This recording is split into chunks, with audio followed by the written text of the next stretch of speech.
CM Chandrababu, మంత్రి లోకేష్లు Bapatla municipal హైస్కూల్లో నిర్వహించిన mega parents and teachers మీటింగ్లో పాల్గొన్నారు. ఈ సందర్భంగా సీఎం చంద్రబాబు విద్యార్థులతో ముచ్చటించారు. ఉపాధ్యాయులతో సమావేశమయ్యారు. పాఠశాల పరిస్థితులపై ఆరా తీశారు. పాఠశాలలో అభివృద్ధికి సహకరించిన పూర్వ విద్యార్థులను సీఎం చంద్రబాబు సత్కరించారు. మెగా పేరెంట్స్ టీచర్స్ మీటింగ్ ప్రారంభమయ్యాయి. రాష్ట్ర వ్యాప్తంగా 45,094 ప్రభుత్వ ఎయిడెడ్ పాఠశాలల్లో ఈ కార్యక్రమం కొనసాగుతోంది. ఈ కార్యక్రమాన్ని ఎలాంటి రాజకీయ ప్రమేయం లేకుండా విద్యాశాఖ నిర్వహిస్తోంది. బాపట్ల పురపాలక ఉన్నత పాఠశాలలో కార్యక్రమానికి సీఎం నారా చంద్రబాబు నాయుడు, విద్యాశాఖ మంత్రి నారా లోకేష్ హాజరయ్యారు. విద్యార్థులతో చంద్రబాబు ముచ్చటించడంతో పాటు వారి ప్రగతి నివేదికలను పరిశీలించారు. వారి విద్యాభ్యాసన సామర్థ్యాలను పరీక్షించారు. వారితో ముఖాముఖి సంభాషించిన ముఖ్యమంత్రి పిల్లల జీవిత లక్ష్యాలను తెలుసుకున్నారు. వారికి పలు సూచనలు చేశారు. తర్వాత విద్యార్థుల తల్లిదండ్రులు, పూర్వ విద్యార్థుల సూచనలు, సలహాలు ఆయన విన్నారు. అనంతరం పాఠశాల ప్రాంగణాన్ని సీఎం పరిశీలించారు. ఎప్పుడన్నా భార్య భర్త కూర్చొని పిల్లల గురించి మాట్లాడారా? ఆలోచిస్తున్నారా? ఎన్ని రోజులకు ఒకసారి ఆలోచిస్తున్నారు? చెప్పం ఫ్రాంక్గా నేను అడిగేది. చాలా తక్కువ అమ్మా. అంటే మీరు ఆస్తుంది, వ్యాపారం ఉంటుంది, ఇలాంటి ఉద్యోగం ఉంటుంది, కానీ పిల్లలే మీ ఆస్తి. వాళ్ళు పెద్దయి బాగా కానీ ప్రయోజకులైతే మిమ్మల్ని సరిగా చూసుకోవడమే కాకుండా వాళ్ళ జీవితాలు బాగుపడతాయి. వాళ్ళ కోసం మీరు కష్టపడుతున్నారు. అలాంటప్పుడు ఆ పిల్లల చదువు ఎట్లుంది? చదువు అనేది పెద్ద ఆస్తి. నాలెడ్జ్ ఎకానమీలో పిల్లలకు చదువు అనేది చాలా గొప్ప ఆస్తి. అది దాన్ని ఎంత పెంచితే అంత ఉపయోగపడుతుంది మీకు. కడప జిల్లా మున్సిపల్ కార్పొరేషన్ ఉన్నత పాఠశాలలో ఉప ముఖ్యమంత్రి పవన్ కళ్యాణ్ 6వ తరగతి విద్యార్థులతో ముచ్చటించారు. విద్యార్థులందరూ బాగా చదువుకోవాలని పవన్ కళ్యాణ్ సూచించారు. చదువు విషయంలో ఎలాంటి సందేహాలు వచ్చినా టీచర్లను అడిగి తెలుసుకోవాలని, బాగా చదివి ఉన్నత శిఖరాలకు చేరుకోవాలని విద్యార్థులకు పవన్ సూచించారు. తల్లిదండ్రులు, ఉపాధ్యాయులతో ప్రభుత్వం ఆత్మీయ సమావేశం కార్యక్రమాన్ని రాష్ట్ర వ్యాప్తంగా నిర్వహిస్తోంది. ఇందులో భాగంగా deputy CM Pawan Kalyan Kadapa municipal school విద్యార్థులను కలిశారు. విద్యార్థులతో ఆప్యాయంగా మాట్లాడారు. స్కూలులో ఉన్న సౌకర్యాలపై ఆరా తీశారు. టీచర్లు టైంకి వస్తున్నారా, చదువులు ఎలా చెబుతున్నారు అని విద్యార్థులను అడిగి తెలుసుకున్నారు. మధ్యాహ్న భోజనం పైన ఆరా తీశారు. ఇంకా ఎలాంటి సౌకర్యాలు, వస్తువులు కావాలని అడిగి తెలుసుకున్నారు. విద్యార్థులతో కలిసి కాసేపు ముచ్చటించారు.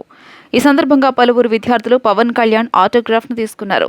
విద్యార్థులందరూ బాగా చదువుకోవాలని పవన్ కళ్యాణ్ సూచించారు. చదువు విషయంలో ఎలాంటి సందేహాలు వచ్చినా టీచర్లను అడిగి తెలుసుకోవాలని, బాగా చదివి ఉన్నత శిఖరాలకు చేరుకోవాలని విద్యార్థులకు పవన్ సూచించారు. అన్ని పత్రాలు సమర్పిస్తే 24 గంటల్లోనే భవన నిర్మాణాలకు అనుమతులు ఇచ్చేలా నూతన విధానాన్ని తీసుకొస్తున్నామని మంత్రి నారాయణ అన్నారు. వివిధ లేఅవుట్లలో పార్కుల కోసం కేటాయించిన భూమిని ఖచ్చితంగా పార్కుల కోసమే వినియోగించాలని స్పష్టం చేశారు. వచ్చే ఏడాది మార్చి 31 నాటికి నెల్లూరులో పార్కుల సుందరీకరణను పూర్తి చేస్తామని మంత్రి నారాయణ పేర్కొన్నారు. నెల్లూరు నగరాన్ని స్మార్ట్ సిటీగా మారుస్తామని మంత్రి నారాయణ చెప్పారు. వచ్చే ఏడాది మార్చిలోగా పార్కులు, సెంట్రల్ డివైడర్లను అందంగా ముస్తాబు చేస్తామని తెలిపారు. కొత్తగా 16 పార్కులను ఏర్పాటు చేస్తామని చెప్పారు. నెల్లూరుకు చెందిన దాతల సహకారాన్ని కూడా తీసుకుంటామని, దాతలు పార్కులను దత్తత తీసుకోవాలని కోరారు. నగరంలో ప్రభుత్వ స్థలాలను కబ్జా చేసిన వారిపై చట్టపరంగా చర్యలు తీసుకుంటామని చెప్పారు. 5 ఏళ్ల పాటు జగన్ అరాచక పాలన చేశారని, నియంతలా పాలించారని, జగన్ పాలనలో ప్రజలు ఎంతో ఇబ్బంది పడ్డారని నారాయణ అన్నారు. ప్రజల సమస్యలను పరిష్కరించడంపై తమ ప్రభుత్వం దృష్టి సారించిందని చెప్పారు. రాష్ట్రం మొత్తం ఎల్ఆర్ఎస్, బిఆర్ఎస్ ఏదైతే ఉందో దాన్ని యాక్చువల్గా ఫర్దర్ ఎక్షన్ చేయకుండా ఆపేస్తున్నాం. అయితే మళ్ళా చాలా మంది రిక్వెస్ట్ చేసిన మీద పాత ఎల్ఆర్ఎస్, బిఆర్ఎస్ ఎన్నైతే అప్లై చేసి అవి క్లియర్ చేయలేదు, అవన్నీ క్లియర్ చేయమని నిన్న యాక్చువల్గా ఒక జియో ఇచ్చాం. అందువల్ల నేను అందరినీ కోరేది ఏంటంటే ఇమీడియట్గా ఆ జియో ప్రకారం ఎవరికైతే ఎలిజిబిలిటీ ఉంటుందో అవన్నీ క్లియర్ చేయించుకోండి. ఇవాళ ఉదాహరణకి కొండాయిపాలెం గేట్ దగ్గర ఒక లేఅవుట్లో బిల్డింగ్ కడుతున్నారు. వాళ్ళు అప్రోచ్ అయ్యారు. సార్ ఇప్పుడు వేసిన 20 సంవత్సరాల క్రితం వేసిన లేఅవుట్ మేము 14%, 30% కూడా కట్టాము, కానీ బిల్డింగ్ అప్రూవల్ ఇవ్వటం లేదన్నారు. వాళ్ళ అదృష్టం ఏంటంటే నిన్నే ఇచ్చాం జీవో, నిన్నే దానికి తగ్గ జీవో ఇచ్చాం క్లారిటీ. సరే, యాక్చువల్గా ఇవాళ టౌన్ ప్లానింగ్ అథారిటీస్ అందరితో ఇవాళ చాలా డీప్గా నెల్లూరులో మొత్తం ఎన్ని పెండింగ్ ఉన్నాయి, పెండింగ్లో కూడా 2-3 రకాలు డిఫిషియన్సీస్ చేసినవి, లేదా వాళ్ళ దగ్గర ఎన్ని పెండింగ్ ఉన్నాయి, దాని మీద చాలా క్లియర్గా ఈరోజు డిస్కస్ చేయడం జరిగింది. రోజుకి 6 నుంచి 7 వస్తాయంట వాళ్ళకి. రోజుకి నెల్లూరు మున్సిపల్ కార్పొరేషన్లో అర్బన్ అథారిటీలో కలిసి 6 నుంచి 7. వాళ్ళందరికీ ఒకటే చెప్పాను, ఏ రోజు ఆ రోజు క్లియర్ చేయమన్నా. ఎవరైనా అప్లై చేస్తే 24 అవర్స్లో వాళ్ళకి క్లియర్ చేయండి. ఏదైనా డెఫిషియన్సీ ఉంటే డెఫిషియన్సీ అయింది, డెఫిషియన్సీ క్లారిఫై చేసుకుంటారు. తెలుగుదేశం వ్యవస్థాపకుడు ఎన్టీఆర్ సినీ జీవితంలోకి వచ్చి 75 ఏళ్లైన సందర్భంగా వజ్రోత్సవాలు ఘనంగా నిర్వహిస్తున్నట్లు NTR literature committee chairman TD Janardhan తెలిపారు. ఈ నెల 14వ తేదీన విజయవాడలో ఈ కార్యక్రమం జరుగుతుందన్నారు. సీఎం చంద్రబాబు, మాజీ ఉపరాష్ట్రపతి వెంకయ్యనాయుడు, ఎన్టీఆర్ కుటుంబ సభ్యులు ఈ కార్యక్రమానికి హాజరవుతారని ఆయన వెల్లడించారు. విశ్వవిఖ్యాత నట సార్వభౌమ నందమూరి తారక రామారావు సినీ రాజకీయ రంగంలో మకుటం లేని మహారాజు అని NTR literature committee chairman TD Janardhan కొనియాడారు. అన్న ఎన్టీఆర్ సినీ ప్రస్థానం 75 ఏళ్లు పూర్తయిన సందర్భంగా వజ్రోత్సవాలను ఘనంగా నిర్వహిస్తున్నామని తెలిపారు. విజయవాడలో నిర్వహించిన మీడియా సమావేశంలో జనార్దన్ మాట్లాడుతూ, ఈ నెల 14న విజయవాడ పోరంకి మురళి రిసార్ట్స్లో నిర్వహించే వజ్రోత్సవ కార్యక్రమంలో సీఎం చంద్రబాబు, మాజీ ఉపరాష్ట్రపతి వెంకయ్యనాయుడుతో పాటు ఎన్టీఆర్ కుటుంబ సభ్యులు పాల్గొంటారని వివరించారు. అక్కినేని కుటుంబం, చిరంజీవి కుటుంబం నుంచి కొంతమంది హాజరవుతారన్నారు. వీరే కాక నిర్మాతలు, సినీ ఇండస్ట్రీ వారు కూడా హాజరవుతారని పేర్కొన్నారు. ఎన్టీఆర్తో కలిసి పనిచేసిన వారిని ఈ కార్యక్రమానికి ఆహ్వానిస్తున్నామని తెలిపారు.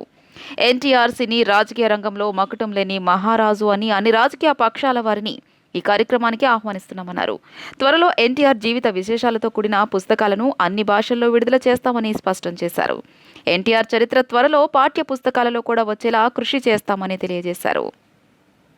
ఈ కార్యక్రమానికి ముఖ్య అతిథులుగా ఆంధ్రప్రదేశ్ ముఖ్యమంత్రి శ్రీ నారా చంద్రబాబు నాయుడు గారు, మాజీ ఉపరాష్ట్రపతి శ్రీ వెంకయ్య నాయుడు గారు, అలానే ఎన్టీ రామారావు గారి పిల్లలు పురంధరేశ్వరి గారు, రామకృష్ణబాబు గారు, మోహన్ కృష్ణ గారు, అలానే అక్కినేని కుటుంబం నుంచి, కృష్ణ గారి కుటుంబం నుంచి, చిరంజీవి గారి కుటుంబం నుంచి, రామానాయుడు గారి కుటుంబం నుంచి కూడా ఆహ్వానిస్తున్నాం.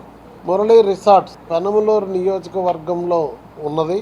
అక్కడ శాసనసభ్యులు బోడే ప్రసాద్ గారి సహాయ సహకారాలతో కార్యక్రమాలు ఆ నియోజకవర్గంలో నిర్వహిస్తున్నాం. సంక్రాంతి పండుగలోగా రాష్ట్రంలో గుంతలు లేని రహదారులు ఏర్పాటు చేస్తామని మంత్రి బీసీ జనార్దన్ రెడ్డి అన్నారు.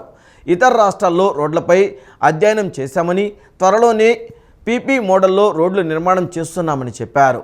గతంలో పక్క రాష్ట్రం తెలంగాణ వాళ్ళు ఏపీపై జోకులు వేసుకున్నారని చెప్పారు. జగన్ ప్రభుత్వం 42,000 కోట్లతో రహదారుల నిర్మాణం చేసిందని వైసీపీ పత్రిక రాసిందని, రాష్ట్రంలో రోడ్లు ఎక్కడ నిర్మించారో చూపించాలని మంత్రి బీసీ జనార్దన్ రెడ్డి సవాల్ విసిరారు. రోడ్ల అభివృద్ధిపై చర్చకు జగన్ రావాలని ఛాలెంజ్ చేశారు. నంద్యాల చెక్పోస్ట్ నుంచి గార్గైపురం వరకు రోడ్డు పనులు పరిశీలించినట్లు తెలిపారు. కేజీ రహదారి విస్తరణ, నగరంలోని రోడ్ల వెడల్పుకు డీపీఆర్ తయారు చేయమని అధికారులను ఆదేశించామని అన్నారు. కర్నూలులో మంత్రి బీసీ జనార్దన్ రెడ్డి పర్యటించారు. ఈ సందర్భంగా మీడియాతో మంత్రి బీసీ జనార్దన్ రెడ్డి మాట్లాడుతూ, రోడ్లపై ట్రాన్స్ఫార్మర్ ఉండడం వల్ల ప్రమాదాలు జరుగుతున్నాయని, వాటిని తొలగించాలని ఆదేశాలు ఇచ్చామని మంత్రి బీసీ జనార్దన్ రెడ్డి అన్నారు. ఇతర రాష్ట్రాల్లో రోడ్లపై అధ్యయనం చేశామని, త్వరలోనే పీపీ మోడల్లో రోడ్ల నిర్మాణం చేస్తున్నామని చెప్పారు. గతంలో పక్క రాష్ట్రం తెలంగాణ వాళ్ళు ఏపీపై జోకులు వేసుకున్నారని చెప్పారు. ఓర్వకల్లు అభివృద్ధికి 3,000 కోట్ల రూపాయలు కేంద్రం నిధులు రావడం గర్వించదగ్గ విషయమని చెప్పారు. ఓర్వకల్లులో డ్రోన్ హబ్ అడిగామని సీఎం చంద్రబాబు ఇచ్చారని మంత్రి బీసీ జనార్దన్ రెడ్డి తెలియజేశారు. కేవలం 6 నెలల కాలంలోనికే విమర్శల పర్వం మొదలు పెడతా ఉన్నారు. మన సాక్షి పత్రికలో రాశారు, 42,000 కోట్ల రూపాయలు అభివృద్ధి చేశాము మేము రోడ్ల మీద. నేను ఈరోజు వారికి ఛాలెంజ్ విసురుతా ఉన్నా. మీరు 42,000 కోట్ల రూపాయలు ఖర్చు పెడితే, మీరు రోడ్లు వేసి ఉంటే, ఈ రోజు గుంతలమయంగా ఆంధ్రప్రదేశ్ రాష్ట్రం ఎట్లా మారింది అంటే, ఒక పత్రికను అడ్డం పెట్టుకొని ప్రజలను నమ్మబుచ్చాలని చెప్తే ప్రజలు మీకు బుద్ధి చెప్పారు. వై నాట్ 175 అని మీరు అన్నారు. ఎందుకు 17211కి వచ్చారు? ప్రజలంతా కూడా అన్ని ఆలోచన చేస్తా ఉన్నారు. మేమేదో చెప్పినామని, మేము తప్పుడు ఏదో చేశామని కాదు. మీరు చేసినటువంటి కార్యక్రమాలు, మీరు చేసినటువంటి అన్యాయాలు, ఈరోజు సూపర్ 6 పథకాలు కూడా మొదలు పెట్టాము. కనీసం 6 నెలలు కాలేదు.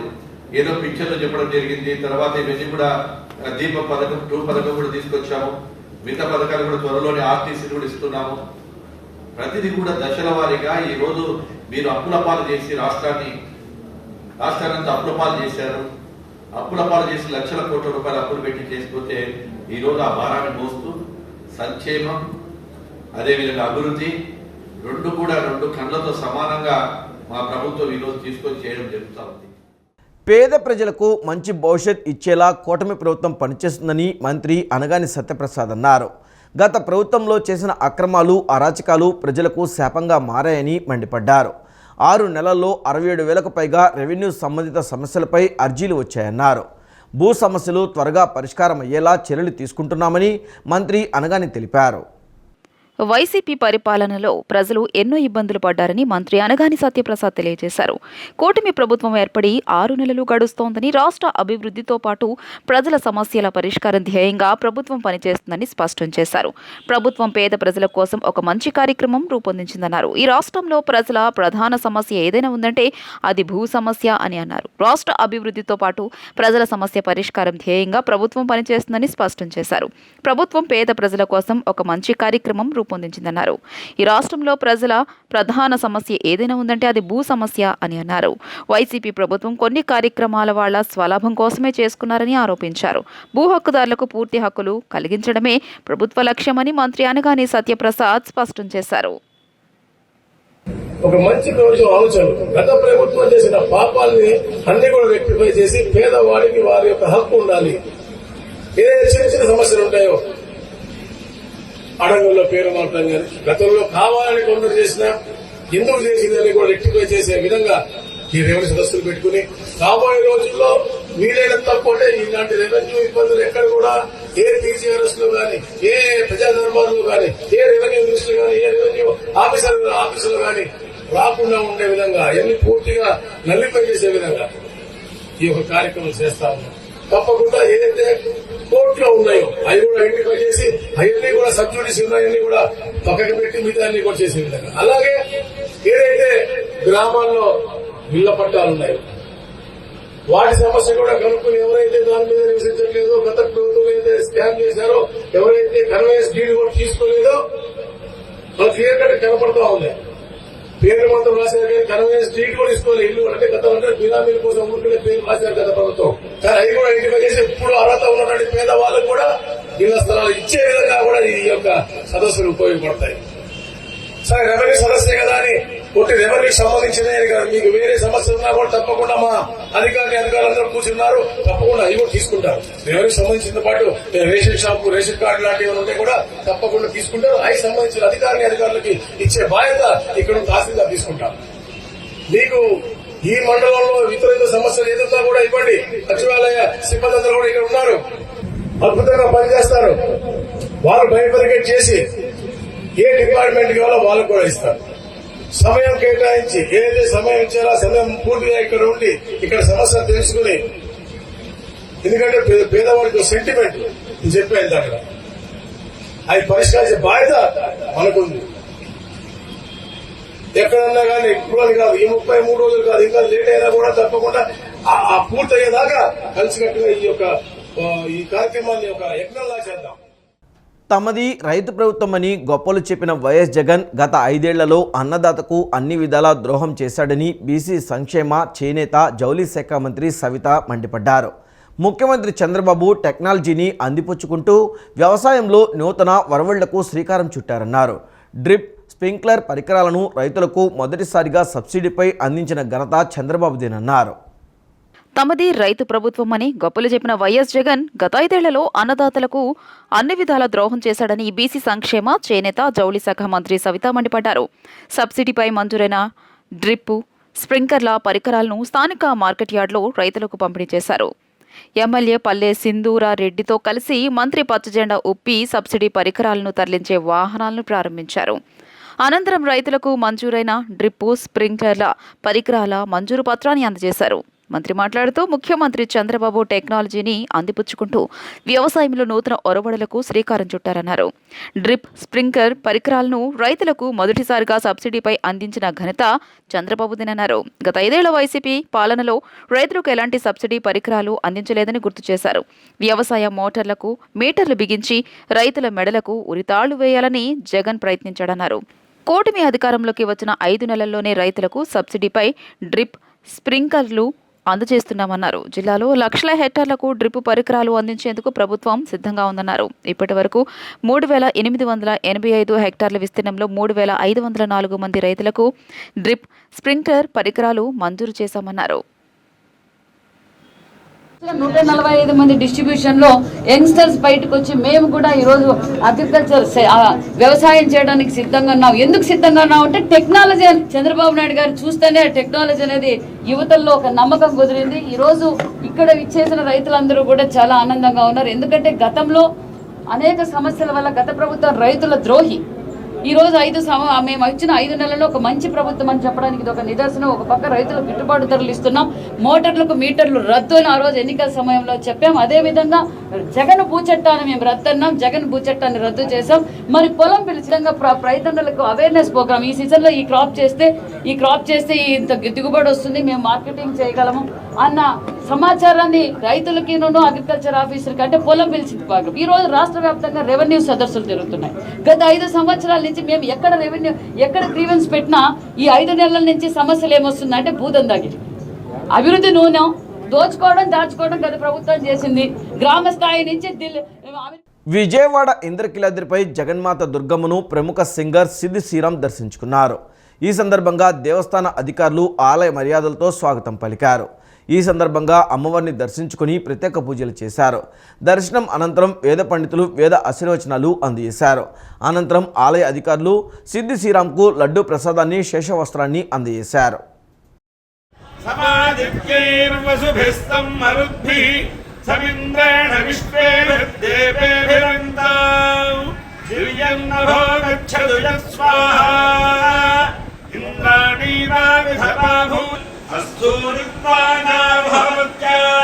ఉపనిషదే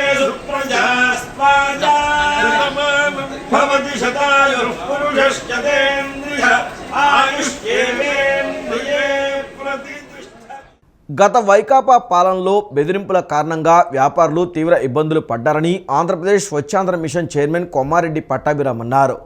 కూటమి ప్రభుత్వం అధికారంలోకి రాగానే వ్యాపారులు, పారిశ్రామికవేత్తలకు నూతన పాలసీలు తీసుకొచ్చి చేయూతనందిస్తున్నామని చెప్పారు.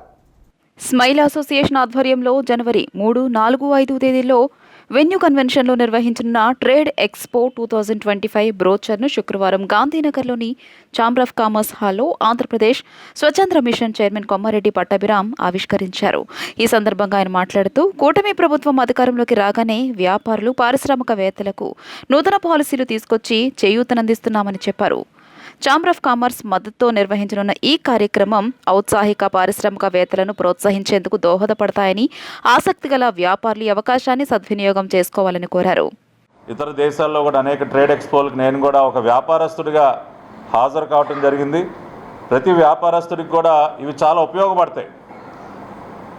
తమ వ్యాపారాన్ని విస్తరించుకోవడానికి కావాల్సినటువంటి అధునాతన పరికరాలు, ఇతర వస్తువులు సమకూర్చుకోవడానికి ఈ ట్రేడ్ ఎక్స్పోలు చాలా ఉపయోగపడతాయి. మరి ఆ రకంగా ఇటువంటి ఒక మంచి ఎక్స్పోని విజయవాడ నగరానికి పరిచయం చేస్తున్నందుకు స్మైలీ అసోసియేట్స్ వారికి మరొకసారి నా అభినందనలు తెలియజేస్తూ, మరి దీనికి మద్దతు తెలుపుతున్నటువంటి విజయవాడ ఛాంబర్ ఆఫ్ కామర్స్, మరి విజయవాడ నగరంలో అన్ని రంగాలకు చెందినటువంటి వ్యాపారస్తులకి కూడా ఒక పెద్ద దిక్కులాగా వ్యవహరిస్తున్నటువంటి సంస్థ విజయవాడ ఛాంబర్ ఆఫ్ కామర్స్. గతంలో నేను కూడా దీనిలో సభ్యుడిగా ఉన్నాను. ఒక మంచి వ్యవస్థ ఈ రోజున గడ్డం రవి గారి సారథ్యంలో మరి అద్భుతంగా ఇది పనిచేస్తూ ఉంది. మరి విజయవాడ ఛాంబర్ ఆఫ్ కామర్స్ కూడా ఈ ట్రేడ్ ఎక్స్పోకి మద్దతు తెలియజేయటం. ఆర్యా వైశ్య కార్పొరేషన్ చైర్మన్ డూండి రాకేష్ మాట్లాడుతూ వ్యాపారులకు కేంద్రమైన నగరంలో గత ప్రభుత్వ చర్యల కారణంగా వ్యాపారులు పూర్తిగా నష్టపోయారని తెలియజేశారు. ఇన్ని రకాల ఐటమ్స్ ఇక్కడ తయారవుతాయి. వీటన్నిటిని కూడా మీరు షాపులకు వచ్చి కొనుగోలు చేసుకోవచ్చు. మీకు ఆన్లైన్లో అయితే కొన్ని రకాలే ఉంటాయి, కానీ లైవ్లో మీరు పట్టుకొని చూసి వస్తువుని మీరు నాణ్యత తెలుసుకొని మరి మీరు వ్యాపారస్తుల దగ్గరికి వెళ్ళి కొనుక్కొని తక్కువ రేటుకి మీరు కొనుక్కోవాల్సిన అవసరం ఉంది. కాబట్టి వీటన్నిటిని కూడా రేపు ట్రేడ్ ఎక్స్పోలో ఎగ్జిబిషన్ ద్వారా తెలియజేస్తూ ఉన్నాం. ఏదైనా వ్యాపారస్తులు పడ్డ ఇబ్బందుల్ని, విజయవాడ కేంద్రం అంటేనే వ్యాపారానికి విజయవాడ కేంద్రం, అటువంటి విజయవాడలోని వ్యాపారస్తులు కూడా అనేక రకాలుగా ఇబ్బందులు పడ్డ పాలు మనం గతంలో చూసాం. బట్ ఈరోజు అందరూ కూడా ఊపిరి పీల్చుకుంటున్నారు ఈ ప్రభుత్వం వచ్చిన తర్వాత. ఇలాంటి ఎక్స్పోలు మరెన్నో రాబోయే రోజుల్లో విజయవాడలో అన్ని ఛాంబర్ ఆఫ్ కామర్స్ని కలుపుకొని విజయవాడ ఛాంబర్ ఆధ్వర్యంలో ముందుకు తీసుకెళ్తూ ఉంటాం. ఏదైతే ప్రభుత్వ పరంగా అనేక పెట్టుబడులు తీసుకొస్తున్నారో, ప్రైవేట్ రంగంలో చిరు వ్యాపారస్తులకు కూడా అనేక రాయితీలు, అనేక రుణాలు, అనేక పెట్టుబడులు ఇచ్చి వ్యాపారస్తుల డెవలప్మెంట్ని ముందుకు తీసుకెళ్తామని మరోసారి తెలియజేస్తా ఉన్నాం. Andhra Pradesh building and other workers chairman Gottumukkula Raghuramaraju మాట్లాడుతూ ముఖ్యమంత్రి చంద్రబాబు, మంత్రి లోకేష్ యువ పారిశ్రామికవేత్తలను ప్రోత్సహిస్తారన్నారు. ఛాంబర్ అధ్యక్షుడు గడ్డం బాల వెంకట రవికుమార్, స్మైల్ అసోసియేషన్ ప్రతినిధులు పాల్గొన్నారు. ఇవాళ అన్ని రంగాల వ్యాపారస్తులు, పరిశ్రమలు కూడా ఈ రాష్ట్రం వైపు చూస్తూ ఉన్నాయి. దానికి కారణం ఎన్డీఏ కూటమి ప్రభుత్వం, చంద్రబాబు గారి నాయకత్వం, యువ నాయకుడు లోకేష్ గారి సారథ్యంలో ఈ రాష్ట్రం అభివృద్ధి వైపు పరుగులు తీస్తుంది. కాబట్టి ఇలాంటి ఎక్స్పోలు ఇంకా మరిన్ని జరిగి ఈ రాష్ట్రంలో ఉన్నటువంటి యువత వ్యాపారస్తులుగా మారడానికి, పారిశ్రామికవేత్తలుగా మారడానికి ఇలాంటి ఎక్స్పోలు ఉపయోగపడతాయని చెప్పి కోరుకుంటూ ఈ ఎక్స్పో దిగ్విజయం అని చెప్పి కోరుకుంటూ సెలవు తీసుకుంటాం. ఈ వార్తలు ఇంతటితో సమాప్తం. నమస్కారం.